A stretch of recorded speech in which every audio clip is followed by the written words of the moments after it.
Have you ever just stopped and wondered, why do I act this way? Or why do I feel the things I do? Well, it turns out that fields like neuroscience and psychology are uncovering the secrets of our behavior. And what they're finding is that our brains are kind of running on this hidden software, this secret operating system we almost never notice. You know, we all like to think that we're completely in the driver's seat of our own minds, but the truth? It's a little more complicated. Our brains are constantly controlling our actions, our decisions, and our emotions in ways that are honestly pretty counterintuitive. So think of it like this. Your brain has this secret set of rules it follows, its own operating system.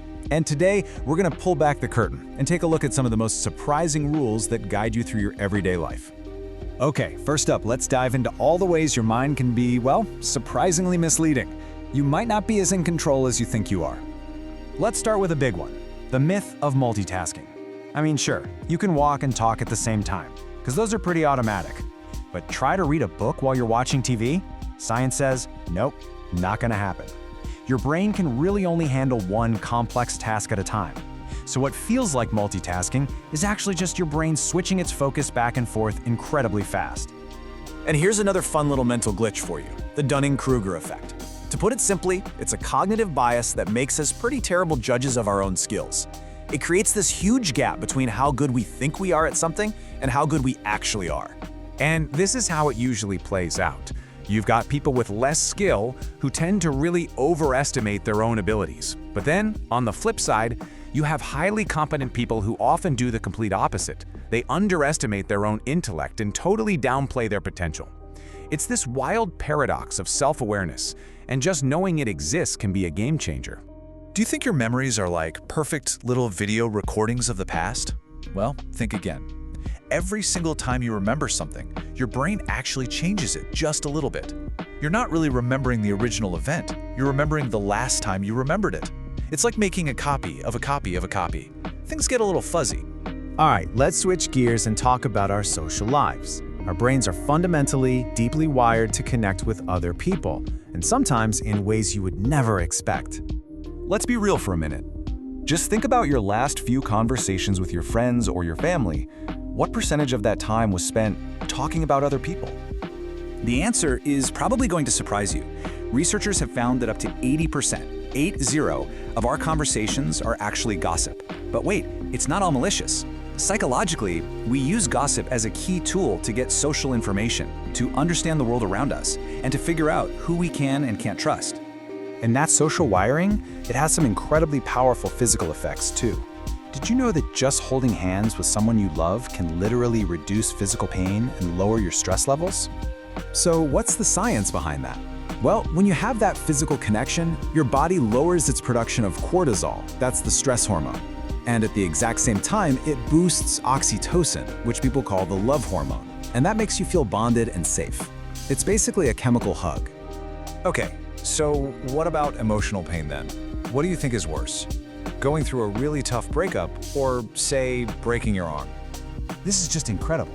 To your brain, there's almost no difference between the two.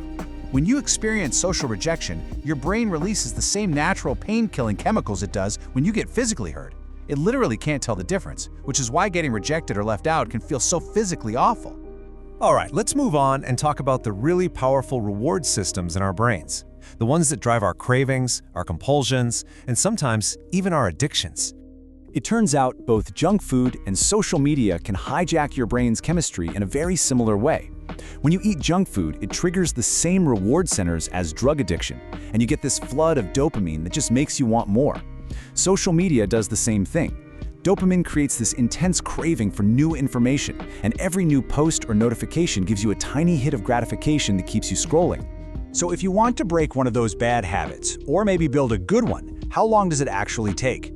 I'm sure a lot of us have heard the whole 21 days rule. Well, you can pretty much toss that out.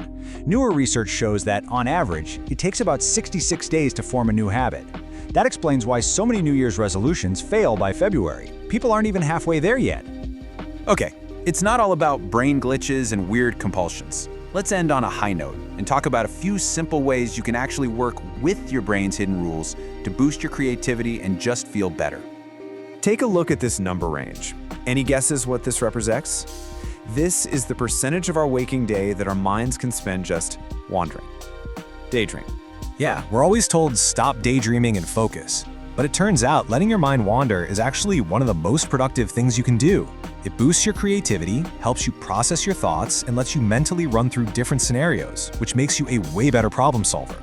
And here's one final super simple boost for your brain. Get outside. Seriously, spending time in nature triggers the release of all these great brain chemicals that improve your thinking and reduce stress. It actually gives your prefrontal cortex, the part of your brain that's always in overdrive, a much-needed break, which is just huge for your overall mental health. So we've talked about how multitasking is a myth, how connected we are to each other, and even how daydreaming is secretly a superpower. So my question for you is this: now that you know a few of your brain's hidden secrets, which one are you going to notice first in your own life?